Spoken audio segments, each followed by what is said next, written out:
Monsieur le Président, nous voici donc à la fin d'un long processus qui s'est voulu participatif, mais au bout duquel nous n'avons manifestement pas été écoutés, sans doute parce que nous ne cédons pas, nous, à l'idéologie dominante. Dans notre esprit, ce SRADDET aurait pu s'appuyer sur deux principes. Le premier, garantir la liberté des personnes, des entreprises et des collectivités dans leurs projets. Nous aimons l'esprit d'initiative. Nous connaissons l'aptitude qu'a l'administration en général à la brider, surtout quand on lui en donnera les armes. Deuxième point, être ferme avec les forts et respectueux des faibles. Je crains que votre schéma ne représente l'inverse. D'abord, votre document est verbeux. C'est le propre des rédacteurs sûrs de leur vérité. Je m'explique. Pour nous qui ne sommes pas des fanatiques du schéma, s'il doit y avoir schéma, et c'est le cadre réglementaire, il doit être court et clair. Ce n'est pas le cas. Ce schéma va vous enfermer, Monsieur le Président, ce schéma va nous enfermer.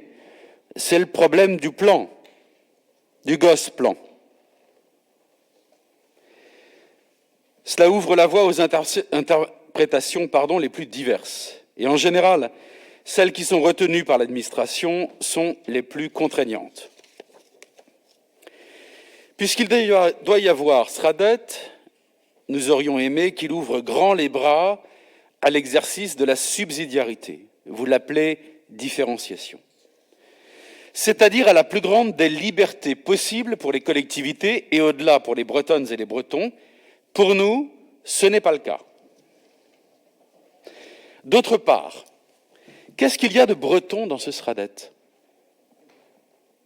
Nous avons le sentiment que malgré les moulinets de communication, nous ne faisons que répéter ce qui se dit dans les services de l'État, singulièrement à la DREAL, donc au ministère de l'écologie et du développement durable, dans l'état profond, diraient certains. Je le résume ainsi, nous répétons ce qui est idéologiquement correct à Paris. Dans le verbatim de cette idéologie, on trouve les mots densité, centralité, ce qui veut dire concentration des populations, congestion, concentration des problèmes, des pollutions de l'eau, de l'air et des conflits d'usage. Ces propos sont esquissés dans le bordereau sur la question du carbone. Ce que vous dénoncez dans l'élevage intensif, vous voulez l'appliquer aux familles dans les villes. Nous avons pour habitude d'avancer sur deux pieds, celui de la liberté et celui de la responsabilité individuelle. Vos deux pieds se nomment contrainte et sanction. Nous contestons par exemple votre objectif de zéro consommation de foncier à l'échéance 2040. Si cet objectif peut être entendable à l'échelle d'une métropole qui doit maîtriser sa croissance, il est absurde, voire mortifère, dans des milieux ruraux et des petites villes qui ont besoin d'habitants. Vous allez prendre le risque de renchérir considérablement le prix du foncier constructible, donc celui du logement. C'est en cela que vous allez être dur avec les plus modestes qui auront du mal à accéder à la propriété. Alors bien sûr, vous me direz que nous trouverons des formules de logement social pour ces familles dont l'un des rêves est simplement d'accéder à la propriété d'une petite maison avec un petit jardin pour élever leurs enfants chez eux, leur donner des souvenirs dans un bien qui leur appartient, sécuriser leurs vieux jours et transmettre quelque chose à leurs héritiers. Voilà le monde que nous voulons pérenne, Monsieur le Président. Celui de la propriété dont on prend soin, celui de la transmission. Nous pensons également que la pente de la société va dans le sens d'une forme de sobriété foncière. Nos concitoyens n'achètent plus de biens avec des grandes surfaces de terrain parce qu'ils ne veulent plus passer trop de temps à entretenir un grand terrain ou parce que, tout simplement, ils n'ont plus les compétences pour le faire et n'ont pas forcément envie de les acquérir. En revanche, Pourquoi interdire à l'infime minorité qui veut avoir du terrain d'en avoir dans les communes rurales qui sont heureuses de les accueillir et dont l'avantage comparatif est justement d'avoir de l'espace? Quant aux familles, vous savez comme moi qu'elles sont moins denses qu'avant. Je ne disserterai pas sur les phénomènes de décohabitation. Les commerces implantés sur des grandes surfaces perdent aujourd'hui de façon récurrente leur rentabilité au mètre carré. Quand elles veulent tout de même accroître leur surface, c'est souvent uniquement pour se débarrasser du concurrent, quitte à revenir ensuite à une surface plus modeste. Je ne vous fais pas une apologie de la main invisible à laquelle je ne crois pas, et pas plus qu'au principe du ruissellement.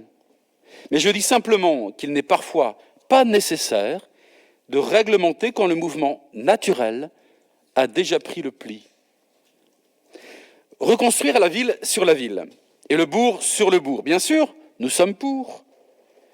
Mais croyez-vous qu'il faille empêcher la construction pour le faire? Vous n'obtiendrez que l'inflation de la valeur de ces biens qui deviendront inaccessibles. Enfin, la richesse de notre développement breton se base pour la diversité de nos activités, agricoles, tertiaires, touristiques, mais également industrielles. Ce sont nos bases. Nous croyons à la vertu de cette diversité sur notre territoire. Diversité que vous ne retrouvez pas dans toutes les régions de France et d'Europe. Faudra-t-il demain, à l'IFRE comme ailleurs, refuser le développement de sites industriels au nom du zéro consommation de foncier? Vous savez que non. Vous le savez, l'enfer est pavé de bonnes intentions. Autre objectif affiché dans votre Stradet, c'est l'objectif zéro déchet. Ah, c'est bien sûr un objectif vertueux. Qui voudrait produire plus de déchets? Seulement, et je l'ai dit ce matin, je le vis dans ma communauté d'agglomération, cet objectif vertueux s'accompagne d'une augmentation vertigineuse du prix de la collecte et du traitement des déchets. Alors, ne caricaturez pas mes propos, je souhaite évidemment la baisse du volume des déchets, mais je sais qui paye, c'est le contribuable. Actuellement, chez moi, mes concitoyens commencent à dire « plus on trie, plus on paye ». Voilà deux objectifs libellés sous la forme de slogans qui risquent de ne pas aboutir et, en même temps, de renchérir considérablement les charges qui pèseront sur nos concitoyens. La philosophie de votre schéma, Monsieur le Président, est, que vous le vouliez ou non, malthusienne et manque de confiance en l'homme. Le malthusianisme est l'autre nom d'une forme de décroissance. Autre questionnement. Votre document est daté, malgré l'insertion de quelques paragraphes de dernière minute, il est très daté pré-Covid. Pardonnez-moi, il est daté Braille-Scope. La crise sanitaire a considérablement accéléré des phénomènes déjà en gestation et qui me semblent positifs. Le télétravail permet à de nombreux salariés de choisir leur lieu de vie sans qu'ils dépendent de leur lieu de travail. C'est terriblement neuf. Depuis les débuts de la première révolution industrielle, on migrait pour travailler. Désormais, on va pouvoir migrer pour mieux vivre. On va quitter des territoires métropolitains et leurs difficultés de transport collectif bondé, de pollution, d'insécurité, pour choisir des territoires avec plus d'espace, dans lesquels on va pouvoir, avec sa famille, tisser de vraies racines. Cela sera un succès sous réserve que les équipements de transport et les équipements numériques soient à la hauteur des attentes. Ce sera un échec si la seule offre de logement sera une offre de logement comparable à ceux que ces personnes veulent quitter. Ils veulent tout simplement une maison avec jardin, dotée d'une pièce pour le télétravail. Je vais conclure pour ne pas être trop long. Ne vous trompez pas, nous apprécions une forme de sobriété dans les modes de vie. Nous voulons transmettre une nature de qualité à nos enfants. Nous voulons retrouver le goût de la connaissance de la nature. Mais nous pensons que nos concitoyens peuvent le faire librement et avec le sens des responsabilités. Nous ne pensons pas que l'homme est l'ennemi de la nature et qu'il faut donc le menotter. Nous aimons le développement, nous aimons le projet, nous aimons l'initiative. Ce ne seront pas les projets d'hier. Nous ne sommes pas nostalgiques.